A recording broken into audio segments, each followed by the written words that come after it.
Kaudhi gwenge ma Kakamega joma mine mawuok e gwenge marimbo mar piny Kenya mane ochung' e kombe mopogore opogore yiero mokalo to ne oyombi.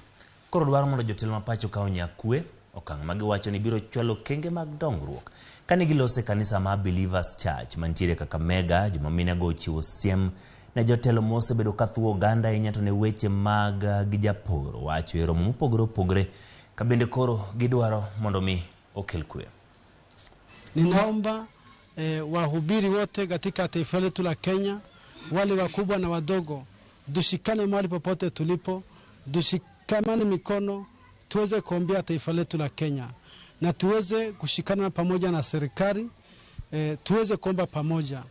Bila amani, hata watu wawe na pesa, wawe na nini, amani ni kitu cha muhimu sana. Na sisi tunaomba viongozi wote katika nafsi mbalimbali mkuje pamoja, tuombe pamoja, tulete amani katika nchi yetu. Tunataka maendeleo. Leo ukiangalia tuko na njaa katika nchi zetu. Kuna wenzetu kaunti kama kule Turkana wanakufa njaa, hakuna chakula. Tunasema tuombe, tuone vile wenzetu kule watapata chakula, wasikufe sababu ya njaa. Riwruok mar joma mine kaunti ma Mombasa dwaro mondo piny